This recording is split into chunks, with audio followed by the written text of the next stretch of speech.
Good evening and welcome to Southeastern 16, presented by FanDuel. I'm your host, Chris Lee, joined by Blake Lovell and Jay Greeson. Wild night of SEC football. We got several games that have just wrapped up or are wrapping up. Hey, tonight did not lack for entertainment for the most part. I don't even know where to start. Blake, I'll throw it to you first. What stood out most to you in the nightcap? Well, quite a few things, but I think that our guy Justin is in here, and he is ready to anchor the you-know-what down right now because the Commodores went in and got a 31-7 win against South Carolina. We'll obviously talk about the LaNorris Sellers injury in just a minute. I would say that right now we would have perhaps hundreds of other fans in here from another fan base in Fayetteville, Arkansas. Had Arkansas found a way to pull off the comeback, which it seemed like they were close to doing at Ole Miss, but a fumble changed that. Ole Miss wins at 41-35. LSU is going to officially get the 20-10 win against Florida, which I have a question for you guys about LSU in a bit. Kentucky, 48-23 over Eastern Michigan. That's a basketball halftime score right there. And Notre Dame and A&M are going to be playing until NBC can get their money's worth on NBC proper and Peacock out of all the commercials that they have. So we got a lot to talk about. You guys are in the chat. Hop on in, share your thoughts on your team, other teams. I'm sure there'll be no bias there. But as Justin says, the Heartbreak Hogs is what he likes to call them. It's not, he's not wrong. Look, man, it was a wild game. It was a wild day in college football. I mean, think about it this way in a multitude of big pictures. DJ Lagway saved Billy Napier's job last year, and he's now, with 4 interceptions tonight, putting Billy Napier right behind Brent Pry on the hottest seat in the country. Yeah, what a night. Gosh, sorry, I'll let you guys talk. I'm trying to rearrange the quad box on the TV in front of me so I can keep up with Notre Dame. I thought I had this one on here, but I guess I don't. Look, quickly, though, just to bring up hottest seat in the country, did you see the score at halftime of this Old Dominion Virginia Tech game? I mean, the final was 45-26, but if you're looking up at halftime and you see 28-0. Yeah, that's what I was going to say. Wasn't it 28-0 ODU, nothing. Tech? And I'm thinking, what the hell happened to Beamer ball? And with what happened in Columbia, because everybody knows the relationship between Shane Beamer and the program at Virginia Tech, and Virginia Tech is going to be looking for a new coach. Who thought before today Columbia would be happy? Hey, we don't have to pay the buyout. You go on, Shane. Go be Virginia Tech's coach. Because Vandy went in there and wore them out. And I know LaNorris Sellers got hurt.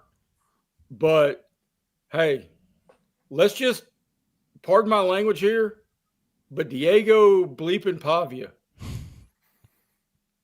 I mean, that dude, Brian and I do the betting show on our platform. It normally drops on Thursday. And Josh Hubbard and Diego Pavia are our 2 favorite dudes in the league currently. and like, which one's taller? That's what I'd like to know. Diego's shorter than my French bulldog. I mean, he like has to stand on a box to see over the line of scrimmage. But he's a dude. Know this. Rule 2 in the betting of SEC this year, don't bet against Diego Pavia. Period. End of conversation. The way Vanderbilt physically whipped them in the trenches was astounding. I mean, Dylan Stewart got ejected just out of frustration. He slapped Pavia in the head just because they were just getting pushed around. I'm really excited for the big game that Clark Lee comes out because they've gotten more physical. And this is a credit, and this is me admitting I was wrong about Vanderbilt's current being nothing related to its past. I am so excited for the game that Clark Lee decides to coach without his shirt on. And he comes up there and and just guns jacked. And he's got like a headset and no shirt. I mean, Clark Lee, if you do it, I will do the reaction show. I'll do shirtless, and I will be way less impressive than you are. The best part about that game tonight, and I think Cole Kubelik had this, I was trying to write and watch stuff, but I'm pretty sure he said, Theo Vaughn is at all their games now. Like, you see him everywhere around there. I saw it at my daughter's high school game a couple weeks ago. And like, he apparently, Pavia told him, if we win, I'll let you go out with my mom.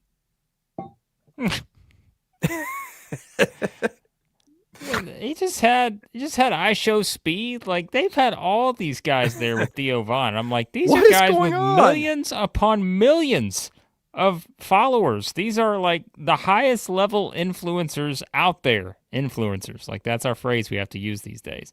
But like, it's wild to me that Vanderbilt football, like, I'm seeing all these videos the past week and all this other stuff. It's just unbelievable. And I was going to pose this question to you guys because I know we're going to talk about the game, but I was going to pose this question I was thinking about earlier. In the past, you can put whatever years you want. Is there a player that has perhaps impacted a program? And I mean just from this stuff we've just been talking about, visibility, like all this kind of stuff. Like, he's got to be in the top, 3, 5 in the SEC? Because here's what I'm going to use as the caveat. All right, you can obviously say, like, okay, teams have come in, great player wins a national championship at a place that, well, just won a national championship 2 years ago or 3 years ago or whatever, right? But, like, in terms of just raising the profile of, which I know for the longest time Vanderbilt was at the bottom, but, like, I don't know, guys. Like, I don't know if I can think of many other players that have done this. And I know it's not like they're, in the playoff or anything, but, I mean, Jay, we're talking about it. Look at the Netflix documentary, like all this kind of stuff. Like, this guy is just, it's unbelievable. So the only two since the turn of the century that I can come up with, and they went to programs that have better history than Vandy, but not certainly in the last 25 years, overly great history. Cam Newton in 2010 was transcendental. And then the best parallel is what Johnny Football did in College Station. Mm-hmm. And because Johnny Football became his own identity. And in a lot of ways, Diego's doing that now, and he's raising Vandy to think about all the great games that were on TV tonight. LSU Florida is a monster SEC game, and it was boring compared to watching Diego Pavia. I mean, think about that in the modern age of instant reaction, social media culture, all of the stuff. I mean, and Chris has said this since the summer. I'm pretty certain there's no one player who's more valuable to his team than Diego Pavia. Blake, to your question, do you remember late summer last year on Paul Feinbaum or something he was on? The topic came up: has Vanderbilt won its last SEC game as a member of the SEC? Like, that was a legitimate question 13 months ago, because it's like the way college football is going, talk of super leagues, expansion, like they were not anything that anybody would want if this thing got blown up and sides were picked. They're going to be ranked Monday. They're going to be 20-plus point favorites in their next two games, and they're going to go to Tuscaloosa for a rematch with Alabama that you can't discount their chances in winning. Yeah. I mean, that's where things are now, and I think it's wild to kind of look at it and see the impact he's had on the program. And, we'll talk about the South Carolina side of it in just a second. Shout out to Justin, $2 super chat. Remember, guys, if you want to get on the action tonight, we got a lot of you in here, as expected. $2 super chat. Justin, currently in shock, says this is wild. And yes, Justin, currently our longest running member of our It Just Means More tier at Southeastern 16, 32 months a member here at the channel. So if you want to hit that join button, hit that $sign down there, allows you to leave a super chat. And I believe there's another button, allows you to join the It Just Means More tier. Southeastern 16. If you're curious about that, let me know. I'll get you the link to it as well. So Justin says, when Diego stands on my wallet for my bets, he's 8'4". So that's it. He's 14 inches taller than Shaq when we factor in Justin's wallet. So hey, share the wealth, brother. Share the wealth. Yeah, share the wealth. We'll get to some other comments as well. Don't worry, guys. I know some of you are leaving comments. We'll get back to them. We need to. Brad Smith from Missouri. That's a good throwback. Oh my name God, Texas A&M. Are you watching this? Yeah, I've seen it. Notre Dame just scored to go ahead, and Texas A&M ran back a kickoff. Oh boy, there's a flag. All right, here's a quick shout out to our friends at FanDuel. Justin asked, "Will Diego be a top 10 Heisman finisher?" If you missed it earlier, we said the odds as of maybe halftime of Tennessee and Georgia. Joey Aguilar had shot to the top of FanDuel's Heisman Trophy winner odds. That is no longer the case. He's down to plus 1,700. Currently a tie at the top between Carson Beck and my guy, Big John Mateer, both at plus 850 over at FanDuel right now. Gunnar Stockton, as you guys noted earlier, going to make a big jump. He did. It's now up to plus 1,200, it's plus 2,200 when we checked it earlier. So he's now fourth on the list is Gunnar Stockton. Diego Pavia, still looking.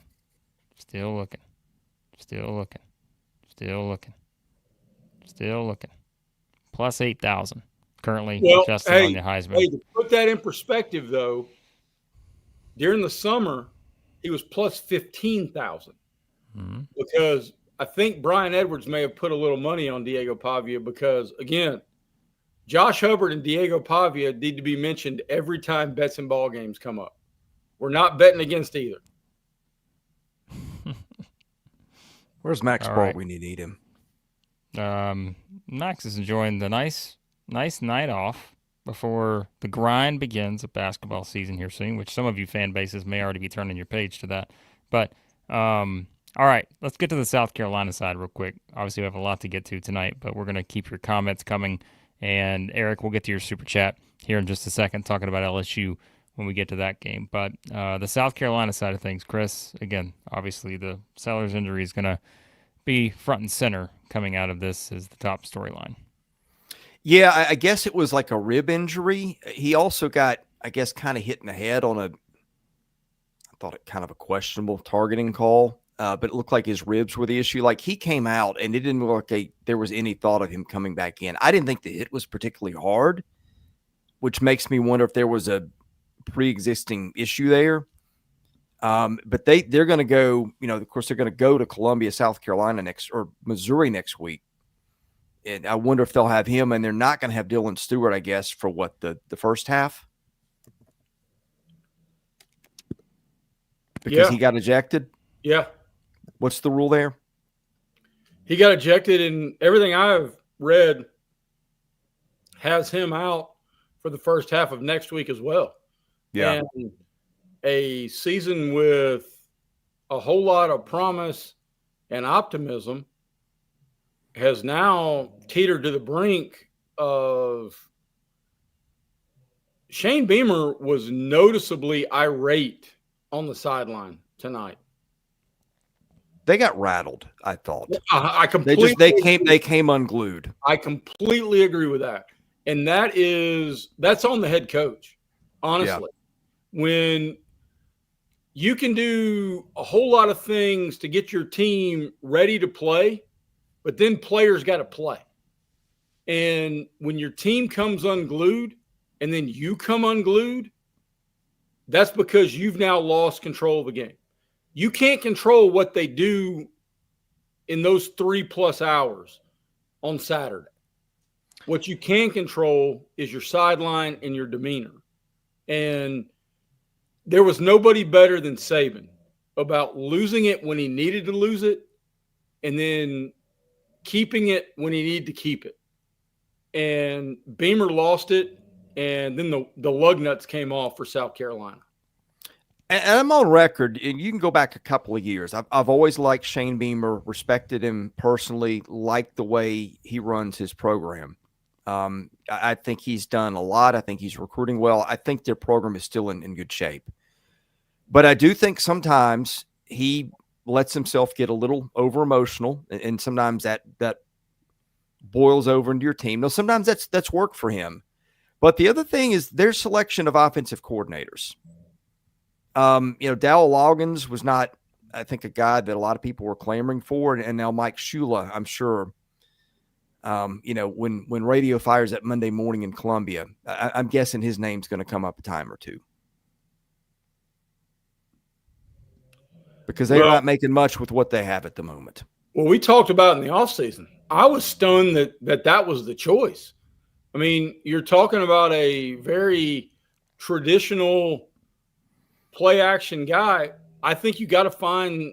I mean, I would have personally tried to have found someone from the Malzahn, Lashley tree that allows Sellers to be a willing runner and puts him in a position to look more like Cam and less more like Randall Cunningham. Which is great until you hurt your ribs. But, I mean, that's just bad luck. Well, he did that in a drop back pass. That's true. But he did get hurt running last year. I think it was the LSU game. I think he got knocked out for a spell in that one. But if you want to look ahead for South Carolina, again, it's like the unknown's there, right? And I think we talked about it. Like they're at Missouri next. Then it's home against Kentucky, and then you just look, right? And this is what we talked about, I think, in the preseason. I mean, at LSU, Oklahoma, Alabama, at Ole Miss, at A&M. Well, Clemson doesn't look as bad anymore. But, you talk about just a gauntlet. Like, it started tonight, but, this gauntlet they're about to go into with, and again, this number will change, but as of right now, after Kentucky, you're talking 5 straight games against teams ranked 19th or higher. And so it's brutal. So never a good time for injuries and those kind of things. But, yeah, to lose a game like this, I guarantee you in that prediction video you guys do on Monday, it'll be how are they going to respond? Because, boy, if they don't respond well, this is one that can, again, given the injury, we'll find out, all that stuff. But, yeah, it can send things south in a hurry. So, where do you guys want to go next? Well, we're going to grab a couple more super chats before we roll on because we will, again, we got a lot to talk about. But Eric said earlier, a few minutes ago, $10 super chat talking about LSU, and this kind of ties into something I was going to ask you guys earlier. It says, in no universe with LSU's offense can they win the SEC or the national title. 3 games in, they've not gotten better, averaging less than 20 points a game with a terrible OC, only 316 yards. Basically truly hoping for better, says Eric. LSU, as we said, got the win over Florida 20-10. And he mentioned, the offensive numbers, the yardage numbers, those kind of things. You guys give me your thoughts on the game first, and then I have a question for you with LSU. Well, thank God for the defense. 5 picks of DJ Lagway. I was a little concerned about their offense. They weren't overwhelming the first couple of weeks. You could explain week number 1 by saying, hey, it's Clemson with all those NFL defensive linemen on the road. You could explain week number 2 saying, look ahead game against an in-state team that would kill to play you. And I guess you could look at Florida. I think Florida's defense is pretty good too. But yeah, they've left a lot of meat on the bone. I mean, you know what I think of that receiving room. You know what I think of Garrett Nussmeier. Yeah, it feels like there's something that's just not, and maybe it's as simple as, again, losing 2 first-round tackles. Jay, how many times did you hear me say that offseason? That dictates a lot of your stuff up front. We were talking about Vanderbilt. That dictates a lot of what it did with Pavia tonight. I didn't get to watch enough of that one in detail to know for sure if that's the issue, but yeah, I didn't think this was a discussion we'd be having after 3 weeks. I am puzzled why Caden Durham is not more involved. and I was puzzled last year. And I'm also starting to question whether Garrett Nussmeier is that guy. I mean, everybody's telling us he's in the running for pick one, round one. If we had an SEC quarterback draft, where does Nussmeier go after 3 weeks? He's damn sure going behind John Mateer.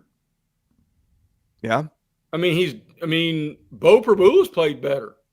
And if we're talking about college quarterbacks, then the list gets wider because Diego's played better. I mean, you can talk about offensive line all you want.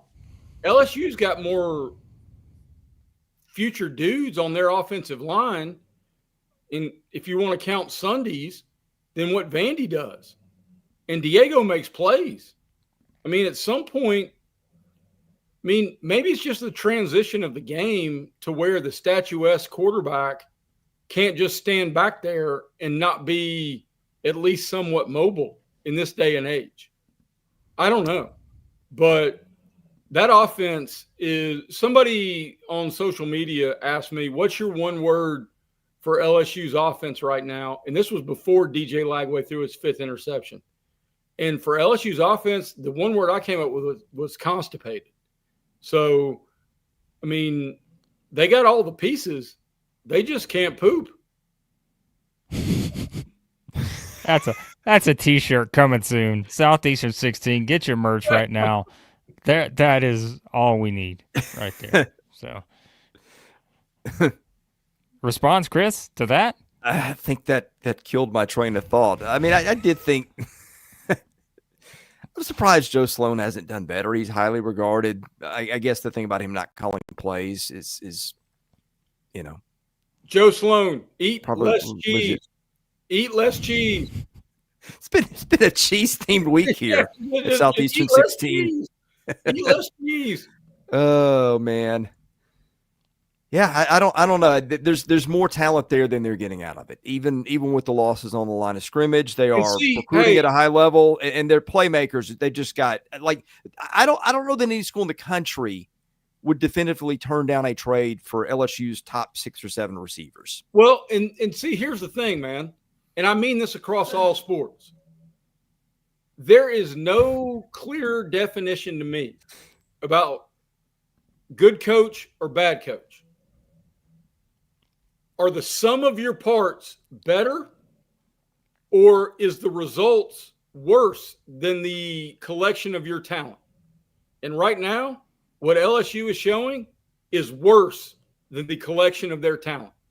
Now, granted, it is part of a college coach to assemble talent. That is part of their resume, part of their job description. But in terms of coaching, if you are not taking a good group and making them better, then you are truly failing as a coach. And Brian Kelly has now done that going on 18 months. Yeah, Even though they're 3-0 and going to be 3 in the country. Look, we're still 3 games in, and they played 2 very good defenses. All right. So quickly, my question. And you don't have to give an official answer. You don't have to tell me who you would put in their place. But are you ranking LSU at 1 in the power rankings on Monday in your individual rankings? No, I'm Chris? not. I think I'm moving Georgia to 1. I was going to say Georgia 2. Georgia as well. 2 with a T-O-O. Because the reason LSU skyrocketed to 1 in this league and was getting 1 votes was because of the win to start the season, which was now against a 1-2 Clemson team that may or may not sniff the playoffs.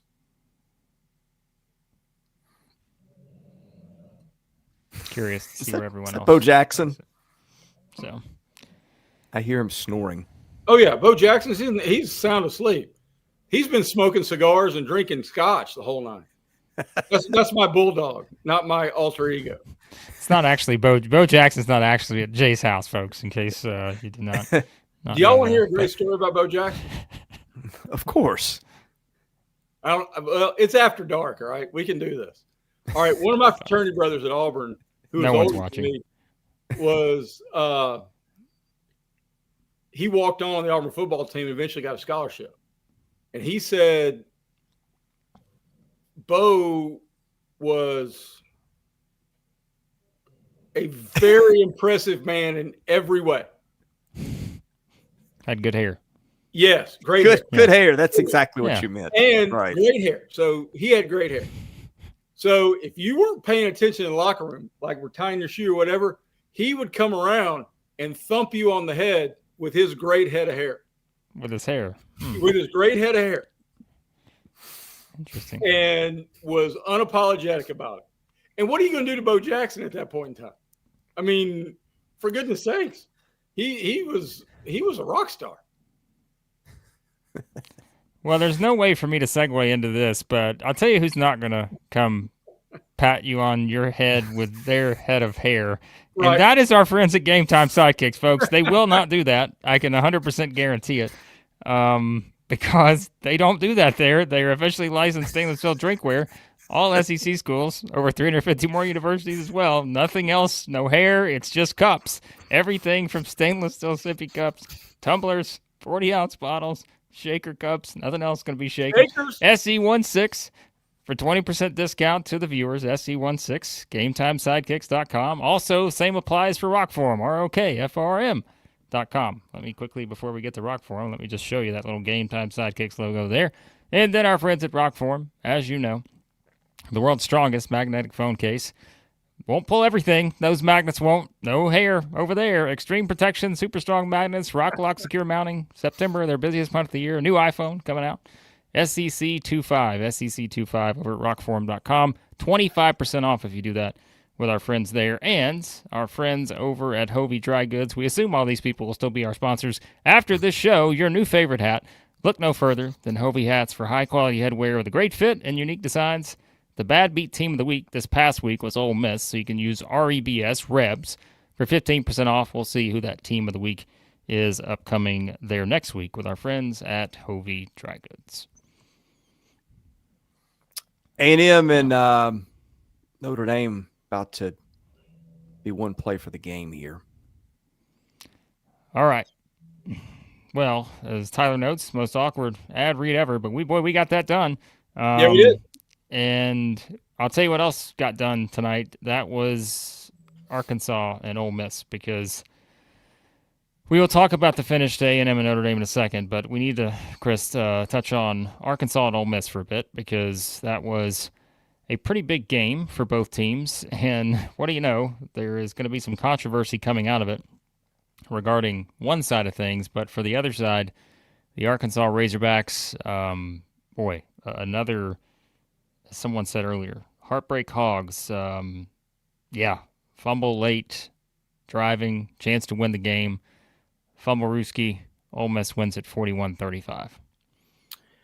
What was Ole Miss's total offense in the second half? Because it couldn't have been much. Like, Trinidad Chambliss had over 300 yards passing, I think, with 4 minutes left in the first half. I mean, nobody could stop anybody for a while. By the way, that's the kid that played at, I think, Ferris State a year ago. Yes, he did. Division II, and he got there in May, and we can talk about the controversy about Lane lying through his teeth, but Trinidad Chambliss looking every bit the part of fill in the blank off the bench quarterback star that you want to use. I mean, that kid was great tonight. And I know the conversation needs to go back to Arkansas, but Trinidad Chambliss was better tonight than Austin Simmons has been in the last 2 weeks. It does make you wonder. I mean, he's an older kid, and Austin Simmons is really talented. But it does make you wonder, like, is that the right move for now for them? Maybe Arkansas's defense isn't the best litmus test for that, but, I mean, he was a dude tonight. He was a total dude. And, I mean, what did he finish with? Like 366 passing, north of 100 rushing. And, I mean, I felt really good about midway through the second quarter on over 60.5, which I gave to our listeners, side tangent, earlier this week. But if Ole Miss has a quarterback, they always have a chance because of Lane Kiffin's offense. Yeah, I'm not sure Ole Miss has got a defense, but Arkansas is going to do that to a lot of people too. Here's the final numbers. So if you didn't watch the game, it was try to stop me early on because, it was just teams were scoring. I mean, what was it? 45 points were scored in the second quarter. I think that's so it right. Almost cashed Jay's over 60 literally just in the second quarter alone, but was sitting pretty no matter what. But yeah, so I mean the final numbers in this game, 526 for Arkansas total yards, Ole Miss 475. And yeah, I mean it's just 29 first downs, 25 first downs.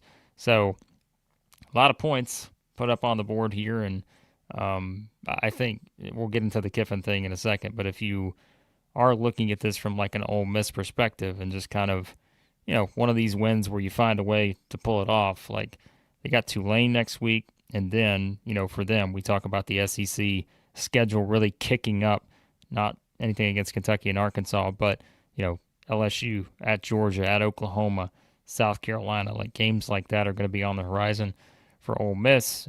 Meanwhile, for Arkansas, coming off that one, they head to Memphis next week, and let's not forget the schedule really picks up for the Hogs after that, and that's why I'm curious to see how things go from here when losing a game like that for Arkansas, because Notre Dame at Tennessee, A&M, Auburn, Mississippi State, at LSU, at Texas, Missouri. Other than Florida, I can't imagine there's another team that has a tougher schedule the rest of the way than Arkansas, just based on that list right there. Are they an underdog all the way through? I mean, that's the thing, right? I mean, next week at Memphis, they're probably the favorite, wouldn't you think? I would. But yeah, they'll be favored by probably a touchdown. After that, though, they're probably the way Mississippi State's playing. I mean, I think that who knows? That's a month or so away, month and a half. But and I don't mean this in any ill will.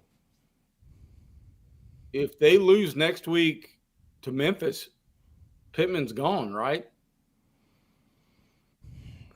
I don't know. It's still early. I think. I mean, they're going to be. I'm looking ahead. The model I've got, they'll be about a touchdown favorite against Memphis before tonight. They'll be about a 4-point favorite over or dog to Notre Dame. About a 6-point dog to Tennessee. A&M is a pick'em. That won't be a pick'em anymore after tonight. Auburn's a pick'em. They're about a 10-point favorite over Mississippi State. I think that'll come down a little bit. And Missouri's a pick'em. According to the analytics, there's a lot of games here that are toss-ups for them. Now, do they have a defense good enough to get them to keep them in that many games? I'm not sure they do, but just saying, when you've got a talent like Taylor Green, if you're not making mistakes, he alone is good enough to keep you in a lot of ball games. He is good, and he's going to have to be good, I think, the rest of the way, like you said, if they're going to win some of these games, given that. All right, Kiffin, Austin Simmons, who wants to rant first? Come on, man. All you got to do is tell the truth. It's a rule. Everybody's supposed to do it. When there's talk that he's not going to play and he doesn't start the game as your starting quarterback, he plays, a couple of plays? Well, he threw one pass, and it was for a touchdown. Yeah, I mean, I think there should be a fine. Maybe they'll get around it by saying, well, he did play, but come on. Well, here's the thing. If you left him on the depth chart or on the injury report in any way, shape, or form in regard to questionable, probable, whatever you wanted, however you wanted to phrase it. It's not that hard. But now, in the modern age of legalized gambling and the schools and the professional leagues partnering with gambling organizations, this has to be a matter of integrity. And they have to understand that. Because, look, if you're going to say Austin Simmons is not playing, that affects every line, that affects every over-under, that affects all this other stuff. And the fans may not care about that, but businesses do. Moreover, if you're going to leave him off, that tells the general public and the journalism world, this is what Ole Miss's statement is. He is ready to play. Then, I mean, why could you not have just said he's questionable? 100%, 100%, Chris, 100%. But if you leave him off, as Lane Kiffin did, if you leave him off the injury report, worse than all of the other things that it impacts fans, bettors, and whatever else, it allows the opening of potential controversy of somebody who may or may not have inside information, peddling that information to folks who want to capitalize on it. So in that regard, to keep up with, it's like trying to defend Pete Rose saying he only bet on the Reds. Still, he bet on baseball. Well, if you're not going to abide by the rules in this gambling age, then you are potentially opening your program up, because who's to say that some ankle taper in the Ole Miss program is telling his betting buddies, and they're going to get on their FanDuel account, Austin Simmons, he's not going to play. No matter what they say, he's not going to play. Blake? All right. I'm going to get us moving along here. I know we have a lot of people who still have a lot they want to talk about. And yes, we're about to jump into the game that just finished here shortly.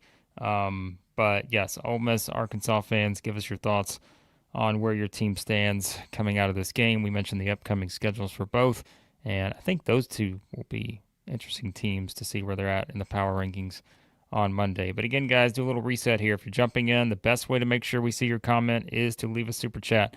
That is the way to do it, and we got quite a few of those to catch up on here, so we're going to roll through these real quick, and then we're going to jump into Texas A&M Notre Dame. Don't worry, Kentucky fans. I know Nick, Bill, you're still waiting. We will get to the Cats in Eastern Michigan here in just a bit. But, all right, Justin had a couple quick super chats. $2 saying Game Time Sidekicks ready for Jay's idea.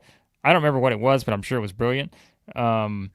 Justin also with a $2 super chat saying Clark Lee is better than Dennis Gates. That's a shot at me. There's no question there. Oh. And that, Justin, you gave us an extra $2 on trying to get Jay to predict the record. Don't worry, I saw it. We were just waiting to get there. But he wants Jay to re-predict Vanderbilt's record now, because Justin's been giving Jay a lot of you-know-what.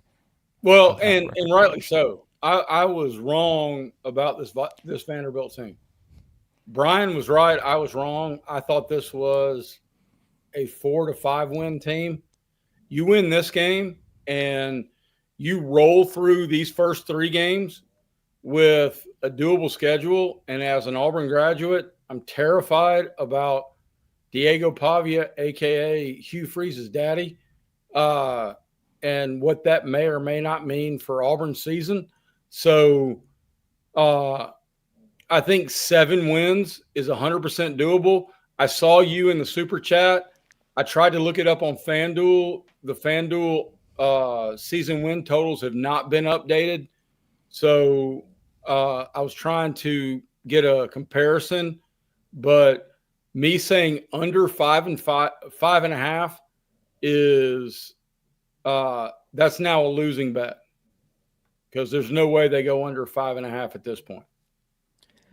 Guys, I don't think there's a game left on their schedule that they can't win. They're not going to win them all, obviously, but I never would have thought I would have said that. Like even Alabama, Texas, Tennessee on the road, they're going to be underdogs, and rightfully so. But there's not a world in which they can't win any of those games, which is just nuts. But like if you watch them play, I don't know what your case otherwise would be. We'll see. Yeah, I'm curious to see what that number gets updated at on FanDuel. We'll talk about that, I'm sure, this week. With that, Philip. By the way, Philip earlier was giving us props. He said, I can actually see Vanderbilt wins again in the title. So that means they're making progress. So, Philip, we do the best we can. We try to attract as many viewers as we can at Southeastern 16. Diego Pavia equals views. He says if Diego's his dad, does that mean Freeze will be back? Are we moving back in with him if Hugh loses his job? So probably not. I think Hugh would rather be homeless. And how do you go back to and live with somebody past the hat and then move in with somebody who's now 4-0 against you? Because that's monumental. Be awkward. And this may be the greatest thing I can say to Justin as an Auburn graduate and a longtime SEC fan. I'm terrified to play Vanderbilt this year. As an Auburn graduate. Scared to death. Well, Justin, if Hugh Freeze and or Diego Pavia need to move, you know who to call. Our friends at Sanders Moving. They're still out there. We haven't done a nice little Sanders ad in a while, but you can call Sanders Moving. They will ship your stuff anywhere you want. The best of the best. No, I don't have the ad read in front of me because we haven't read in a while, but maybe I'll get you a special one at the end. I know Kentucky fans really enjoy that. So when we talk about Kentucky, Eastern Michigan, maybe I'll add in a little Sanders for Bill and company. But I'll tell you who's hopping in the chat right now. That's a bunch of people either in South Bend or College Station. Because the Aggies, as Jordan says, Aggies, baby, getting in with a 41-40 victory at Notre Dame. And I'm going to go ahead and tell you right now, this is an unofficial stat.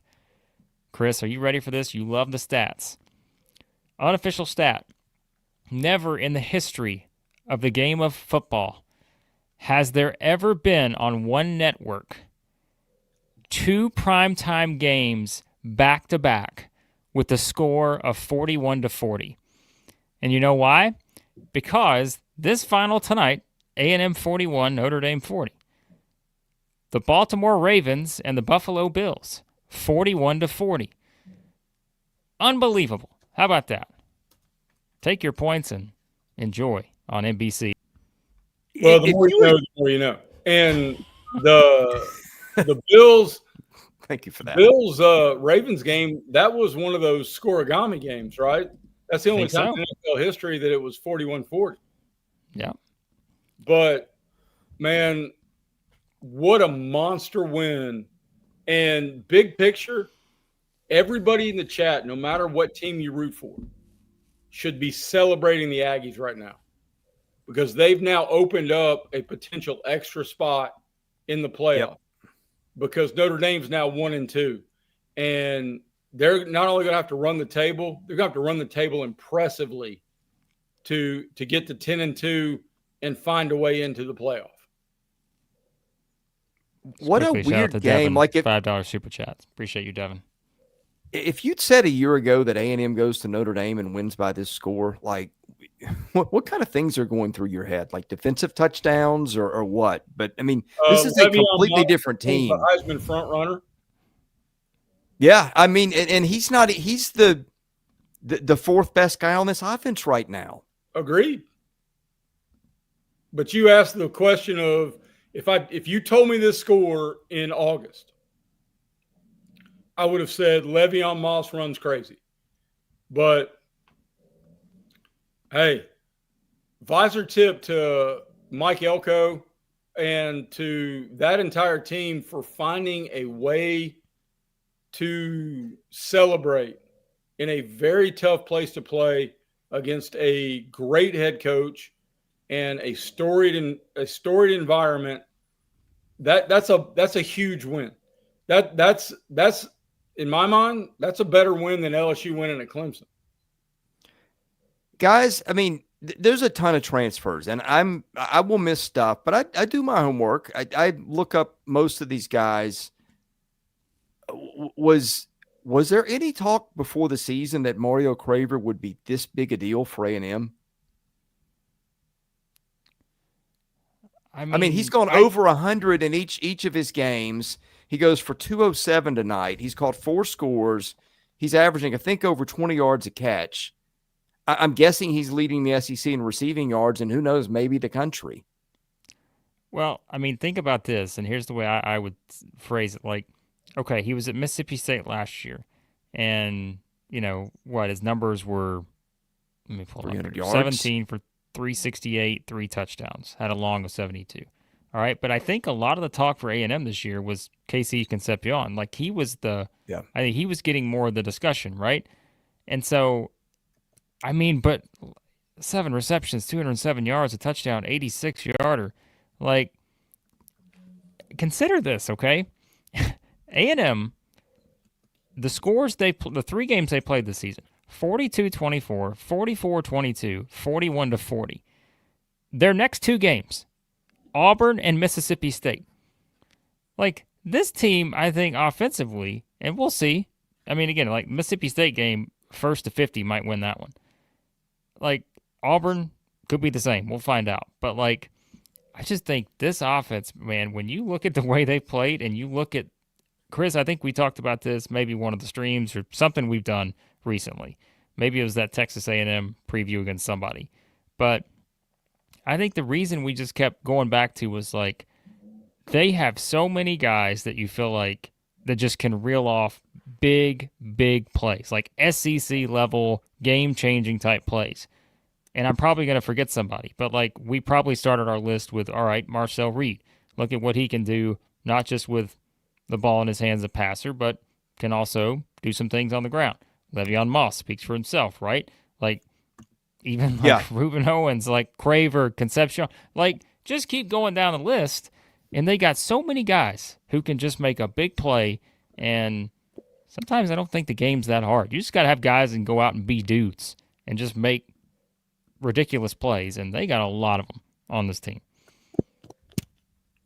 Well, and this was a beauty pageant of receivers this year. I mean, we talked about all the great receivers. We talked about Auburn. We talked about LSU. A lot of other Alabama. Like, right now, is there a better 1-2 punch in the league in receiver than Concepcion and Craver? I mean, it may not end that way. Auburn, again, all those teams have got guys that are candidates, but right now these guys are making more plays than any of them, I think. And that's not all on them. It's the ability of the quarterback to get you the ball, but these guys are stacking up numbers week after week.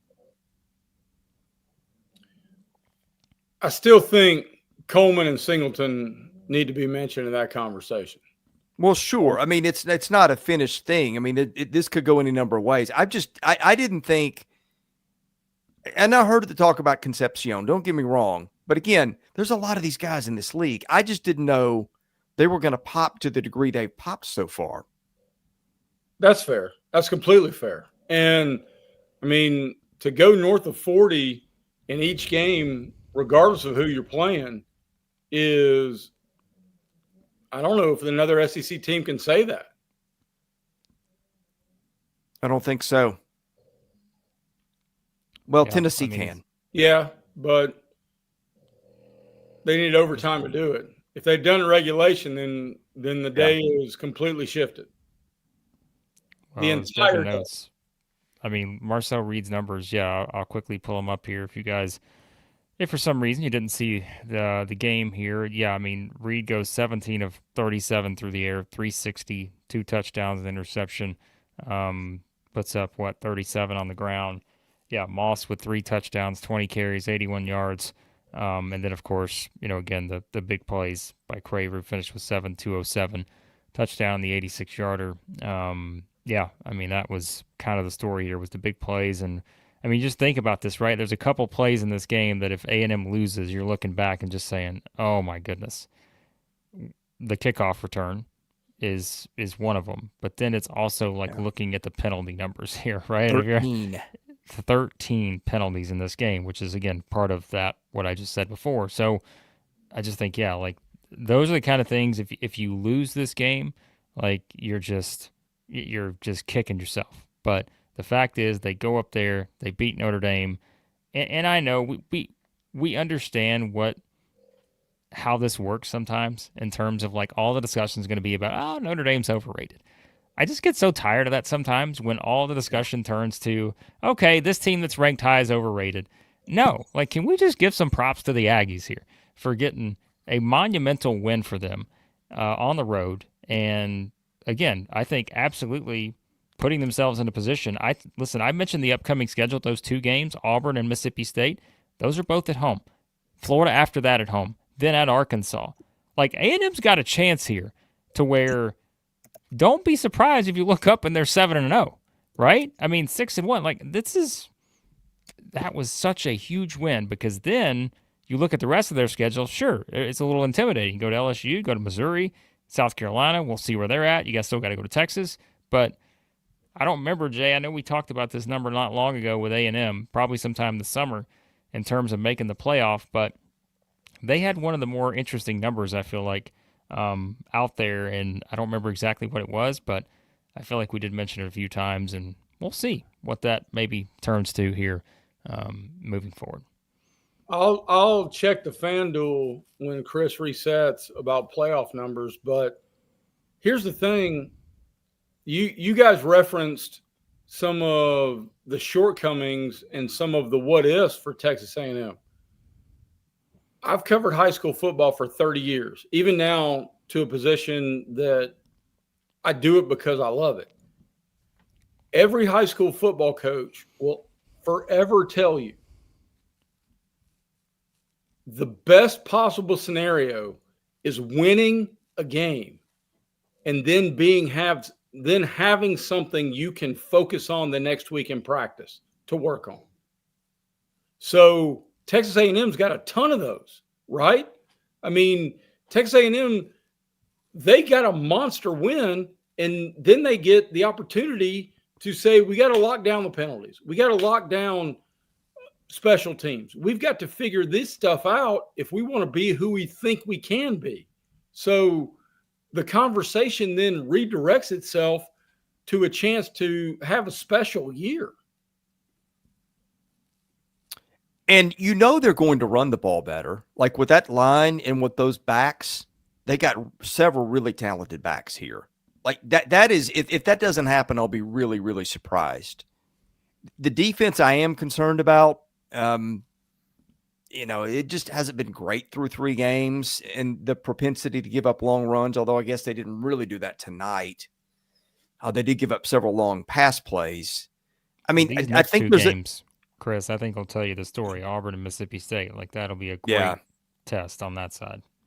Well, and I think they'll be really glad to have a week off before they get there. I mean, they've got talent in the front with Torian York and in the back end with Lee. I think, but they did lose all those dudes to the NFL up front too. So there was that. But yeah, I think offensively, I think they're only going to get better, because I think their running game will click to a degree. I think they're going to win some games in a different manner than they have through 3 weeks. And that's kind of scary if you're a defensive coordinator who's got to face them. Yep. All right. Texas A&M fans, continue to weigh in your thoughts on your big win. I'm sure we'll mention them here when we wrap up. Medal stand, Chris's vintage medal stand, which we got quite a few possibilities there on that. But remember, keep leaving your super chats, which Justin has tested to make sure they're still working. So $2 super chat for Justin. He also, Jay, wants to confirm Justin's birthday is November the 8th, the exact date of the Vanderbilt Auburn game. Wants to make a $100 charity bet on a straight up wager.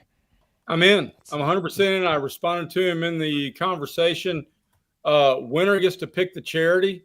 And I don't know. Well, can my daughter's high school softball program be a charity, or do I need to do something more like St. Jude's or something? I don't know. It's not official. Rules Like here, the so- kickbacks to that charity, it sounds to me. Justin, fishy. I'm 100% in. I'm 100% in. I still need to get the address of, I think it was Frederick, who I still owe an LSU Game Time Sidekick Cup. Bradley. Yes, I owe him a Game Time Sidekick Cup, but I have not received his address. So I've ordered it, and it's on its way to my house. But when I get his address, we are settled, and I'm certain he's breathing a deep sigh of relief that DJ Lagway is colorblind. We did forget to mention that earlier. 5 interceptions. Oh man, yeah, that's not all the injuries in the talk before the season. Yeah, I wonder where this is going. All right, Justin just said, can an OnlyFans account work as his charity? No, Justin, no. That's a personal choice. Justin, not charity. Be better than that. My goodness, Justin. Come on, man. Justin. It's who we are. It's pushing. It's Sunday morning on the East Coast. Come on now. After a full day of college football, Justin deserves a visor tip just for trying to ask. That's like asking your accountant, hey, I don't know if you guys know this, but we wrote off our swimming pool because my wife took pictures underwater for one photo shoot. So we wrote off the swimming pool on our taxes. If you're an IRS agent, don't just stop watching. But that's where we are. I mean, if it's in the loophole, take the loophole. Oh, this is a vintage Jay Greeson evening. All right. We're going to run through some other things here. Jay, I know it's late for you. You can hop off anytime you want. Jay's been the Iron Man today. Absolute Iron Man. Are you kicking me off? I mean, you're the No, boss. I'm not. Okay. I'm looking out for your health here. I don't need you to spiral and then eventually be on OnlyFans or something. I'm just looking out for you.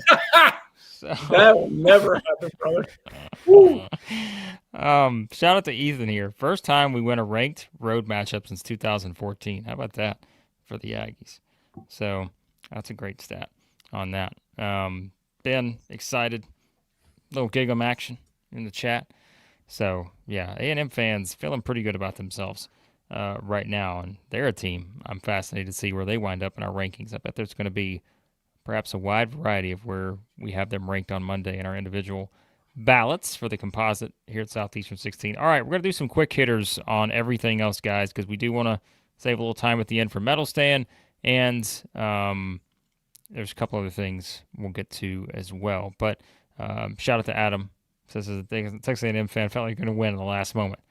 This time it felt like it was going to be different. This team, we'll find out. I think Mike Elko doing some things there without question. All right, quick hitters, Chris. We got to talk about the Cats in Eastern Michigan real quick. Any thoughts? Kentucky wins 48-23. We have some thoughts. Justin, we appreciate your gift in the memberships. We'll get back to that in just a second. Nick says, Kentucky with 400-plus yards? I was there, and I don't even believe it. So, yeah, thoughts on the Cats? Yeah, I watched a play here and there tonight. Eastern Michigan is an awful team.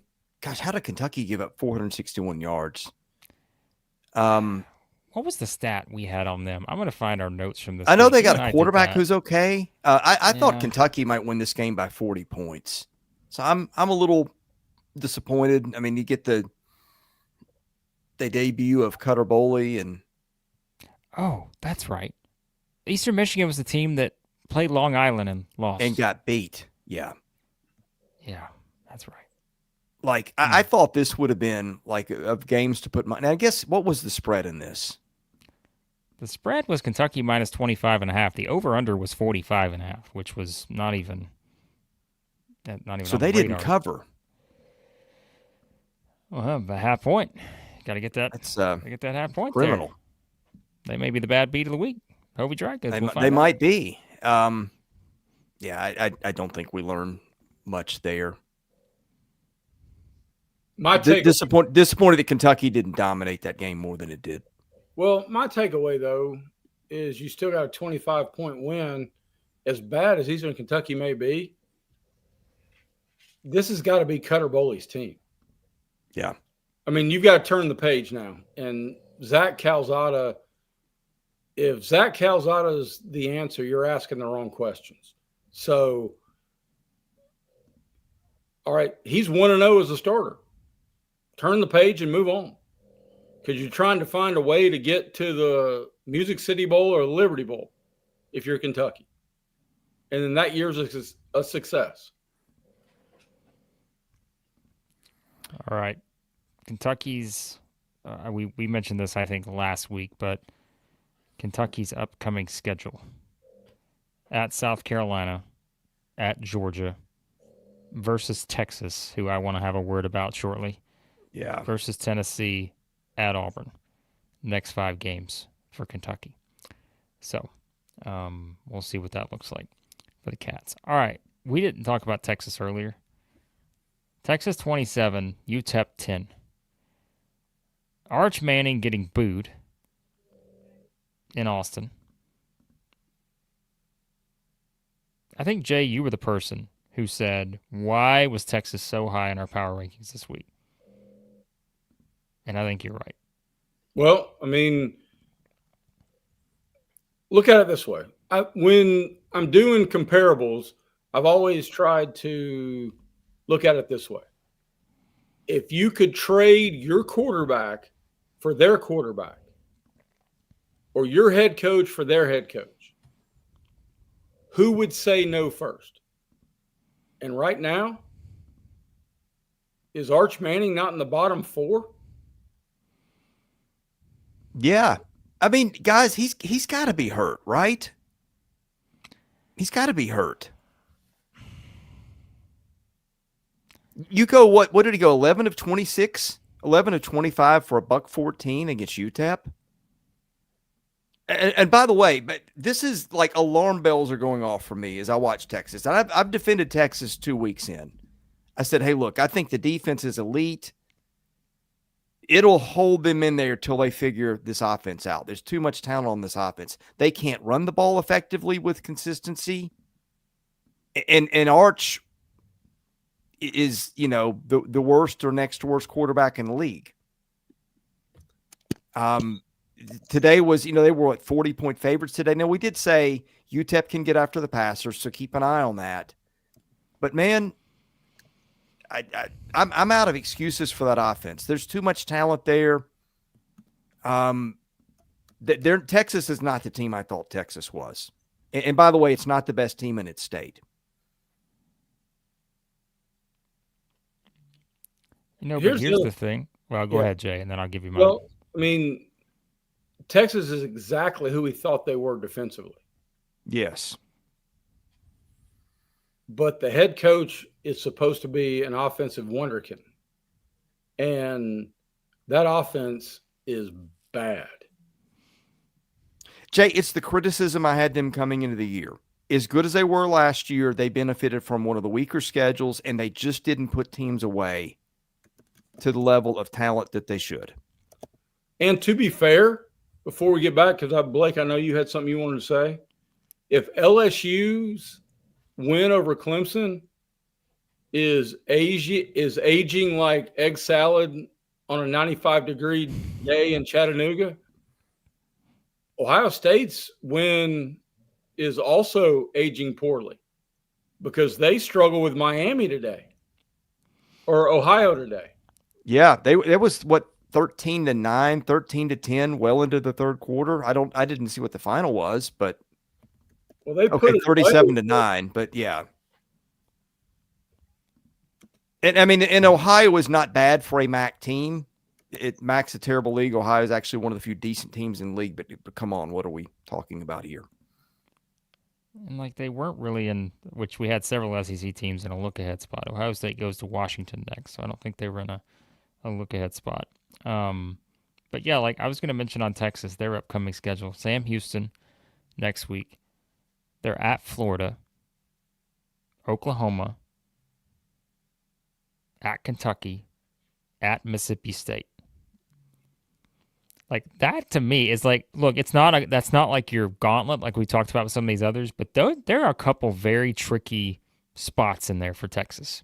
And they've already lost one game, right? That was the discussion we had coming into the season. Like the first week, is it sort of the free spot on the board? Not with the way they're playing right now, because at Florida, who the hell knows what the storyline is for Billy Napier and company going into that one. Oklahoma is simply, I think, the better team right now. I don't know how we could even question that.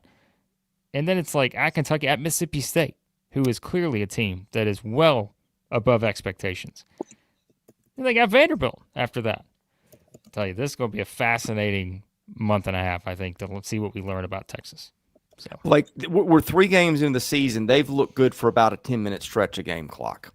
That was that stretch against, who was it, last week? That would have been San Jose State, a bad team, where they, the defense forced 3 turnovers, just bang, bang, bang, and they turned them into touchdowns. Other than that, they've been very unimpressive. Yeah. All right. Mississippi State, we didn't really touch on them earlier, but let's be honest, I don't really know what else to add other than what we just kind of said about how improved they are. They won 63-0 against Alcorn State. Anything, Chris, you want to add on that? I mean, I don't know. No, I mean, they could win that one in their sleep. You look at the box score, and they just got a lot of big, quick scores early. And, I mean, this was a team you knew they were going to roll, and they did. I guess you wanted to see the defense show up and not lapse.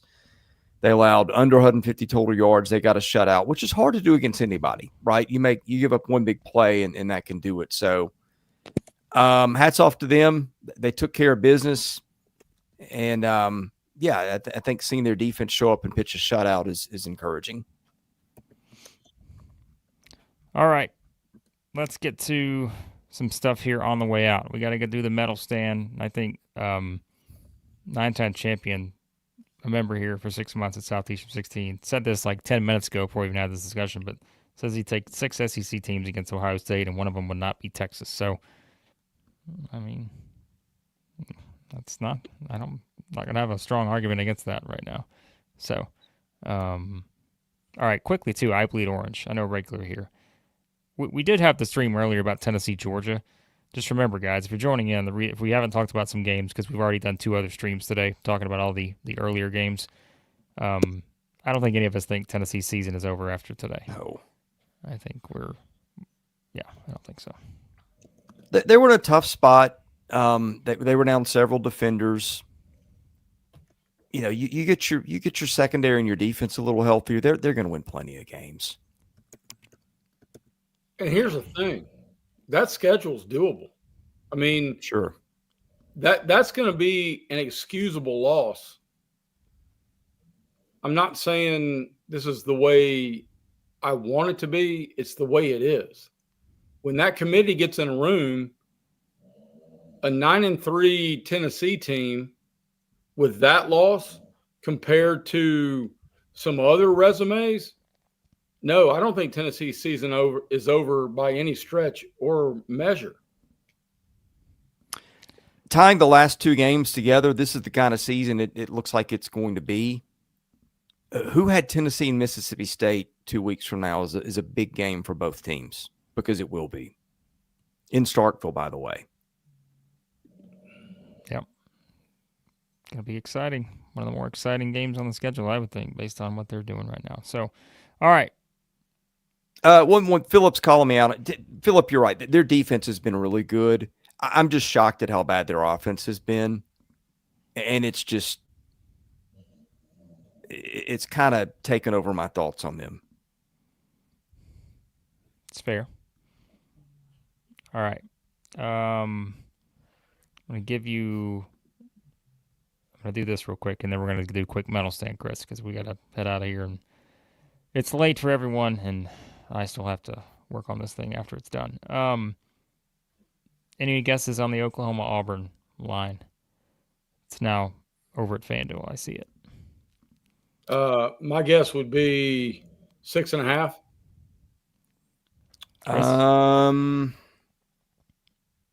Let's see. That game is in Norman, correct? Correct.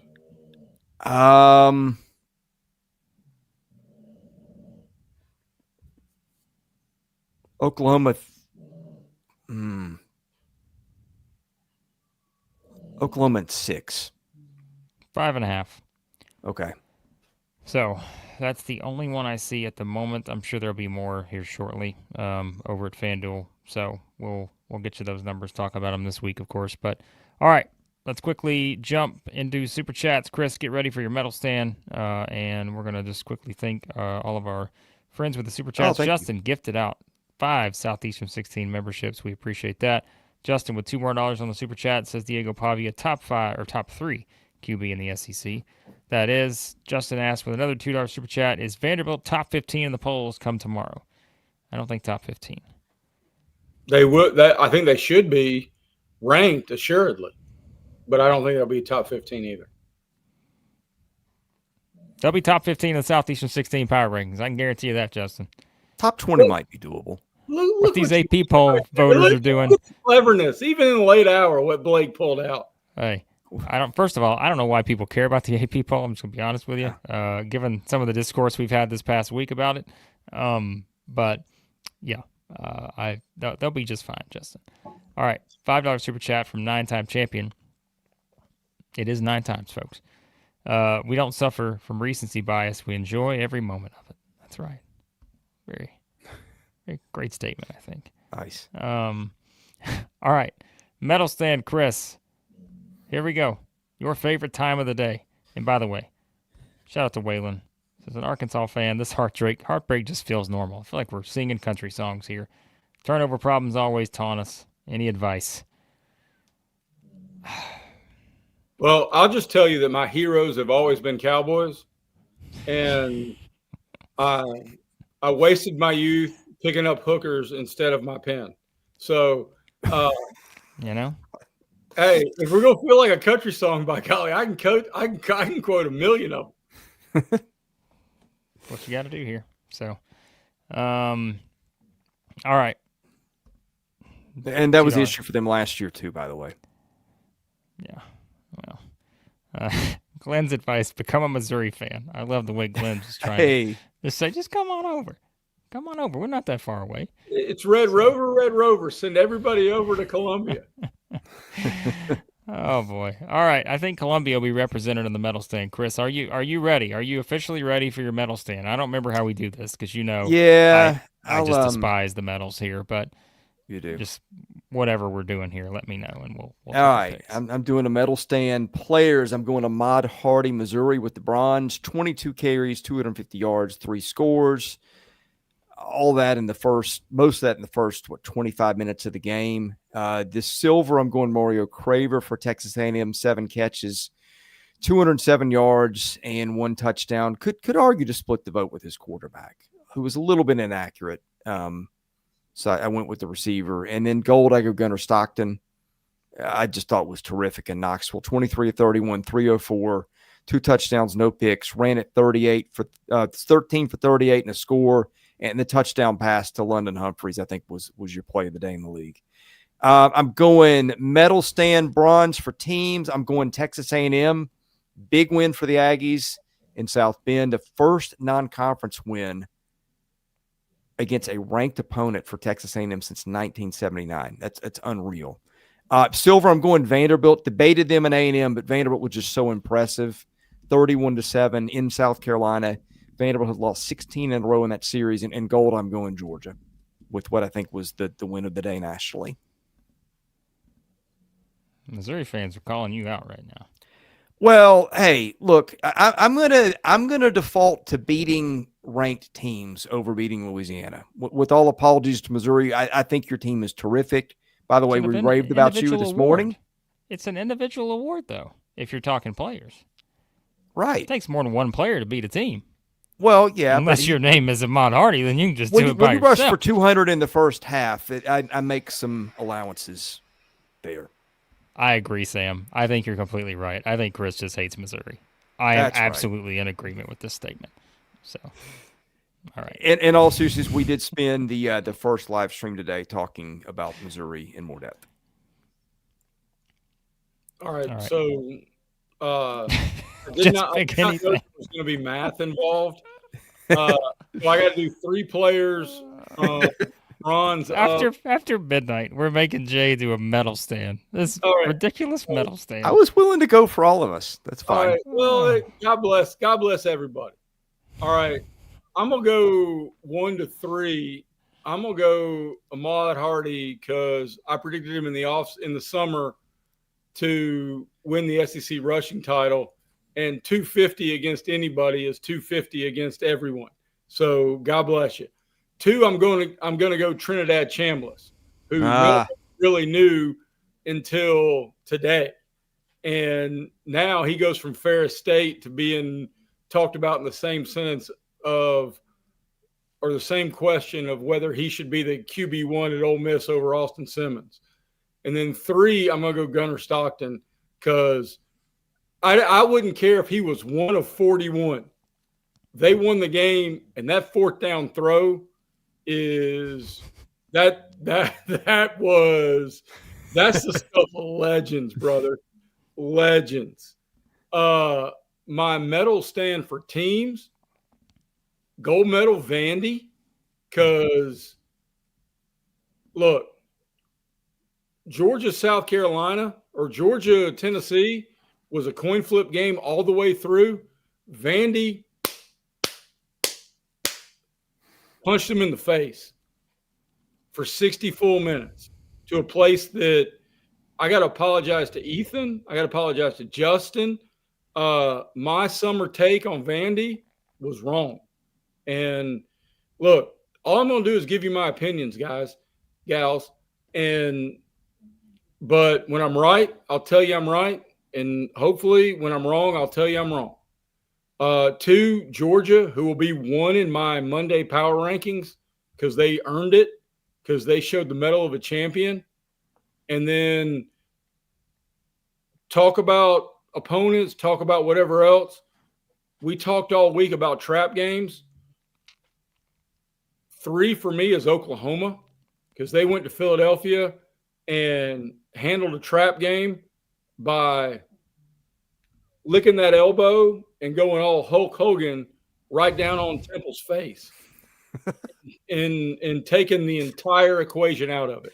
So Oklahoma's going to be real high in my power rankings. No offense, Texas A&M. I know you got a great win, but those are my 3. Well, Jay stole my thunder. We all know I would have pandered to the Missouri crowd if I needed to, with Hardy at 1. But he'll get. We'll get to him in a second. We haven't mentioned, and I know it's like we talked about how bad this team was earlier, but Ty Simpson's numbers. Oh, I know it's against Wisconsin. Great call. 24 of 29 for 382 and 4 touchdowns. He's got to be in there somewhere. So just because we don't have a lot of Alabama fans in here right now, I'll give him the bronze because I don't have to pander right this second. And then it's tough for the other ones because I'm like, I think Craver has to be in there. I'll give him the silver, and then I'm giving my guy, Ahmad Hardy, the gold. Team-wise, I think Chris, you had, who was your gold? Georgia. Jay had Vanderbilt. So, all right, I can figure this out then. All right, I'll go. Man, there's quite a few good choices here. So I'll go Vanderbilt for my bronze. I'll go Georgia for my silver, and I'll go Texas A&M for my gold on that. So that way we all get different ones. So, all right, that was the medal stand, sponsored by absolutely no one. Not yet. You can sponsor the medal stand if you like. Reach out, Southeastern 16. Find us anywhere in the world. But we're going to get to one more super chat here on the way. Well, of course, we got to pull this up on the screen. How could I ever not put this on the screen? And we're going to, actually, there's another one we got to pull up. $2 super chat from Justin. Heart you, Jay. Auburn still sucks. Now, that's Justin's comment, not mine. That's not very nice. That's not nice at all, but we'll take your money. You can say whatever you want for $2. $10. Easy, very high standards around here. Easy, big fella. We're going to need to raise that up. If they can say actually, we're gonna add another zero there, Justin. $20. You can say whatever the hell you want at any time of day for $20. Shout out here long time. Thank you for the great coverage and putting up with all the mixed emotions in the chat. I appreciate that, because that's one of the hardest things we do during any season is somehow figure out, all right, how are we going to manage the chat here when we get to these games that we're just getting started this season? But, like, it gets a little wild in the chat. You guys know that. So, but we appreciate all of you here at Southeastern 16. You know what kind of day it was? Like, it's so wild that we just kind of glossed over LSU's win over Florida. You know, Brazel at Tennessee has a huge game. He's on the medal stand if they win it. Alabama looked really good today. Ty Simpson, you mentioned, like, was outstanding. Their defense was great. Like, this was, I think, a really, really good day for the league. Well, Justin wants to make certain his feelings about my alma mater are certainly Look, this is perfect. Justin with a $20 super chat to say that Auburn still sucks. And then here comes Donovan. Donovan just at the right, he literally walked in the door of the Southeastern 16 live stream, prime time, past midnight if you're on the East Coast. Donovan's first time walking in. His Auburn Tigers are absolutely flying high this season. And the first thing he sees is a $20 super chat on the screen that says Auburn still sucks. Wow. Donovan, you deserve better than that. You deserve much better. You do, Donovan. Donovan with the best avatar in the history of the channel, by the way. By the way, it makes me laugh every time I see it. It is the best. So, it's the best. 9-time champion. $20 super chat. Asking you shall receive. I said you can say anything you want. And you said Blake looks like the burglar in every ADT commercial. That's completely fair. Now, I may look like the fat-faced guy who doesn't know not to take whatever pharmaceutical. They got to tell you that don't take it if you're allergic to it. And I go, and that's fine too. And Chris looks like every scientist in every cop show. That's the one I got earlier today, right? The scientist too. They circle around to and go, can you tell me the cause of death? Not now. I still have to do research. So we got all three of who we are. Well, listen, you guys are going to keep doing this. Guess what? I'm going to raise it and say it's got to add another zero on there. All right, $200, you can say whatever you want. $20 stuff's out the window now, okay? If you're going to keep saying this stuff, you got to go to 200. Shout out, $2 super chat here. You add a couple more zeros, but no. It says Vandy will own Alabama again this year. We're going to find out about that. I don't know if he's dead or not, but as Lee Corso would say, not so fast, my friend. I thought you were talking about the super chatter for a second. I was like, well, I hope not. Just hit the super chat for $2. But what a way to go out, if so. Murfreesboro. Justin just said, Chris is in CSI Murfreesboro. Oh, my. $2 super chat. Donovan, $1.99, says we're not winning next week, but that's okay. Way to be optimistic. Donovan and Jay haven't been in the same stream together till now, have they?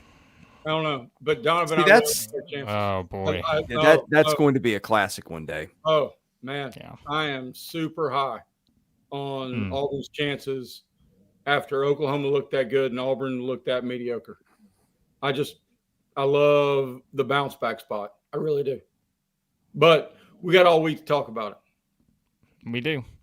All right, folks, we appreciate you. We said we weren't going to go an hour. It's an hour and a half in. Jay's over here thinking, what have I gotten myself into? But it was worth it for CSI Murfreesboro. And, yeah, we won. I'm sorry. This is the best. 9-time champion said, I'm just waiting on Chris to go ahead and take Oklahoma on the preview. Just go ahead and pick against Auburn. You know it's going to happen. So, Donovan, that's what we like. That's what she said. Great, even though I was only here 2 minutes. All right, we're out of here. Presented by FanDuel. Southeastern I didn't know we could use the "that's what she said" line. No, yeah. It's the primetime show. You can literally say anything you want for $20 or more. So, yeah. Chris, get us out of here. Yeah, fun day.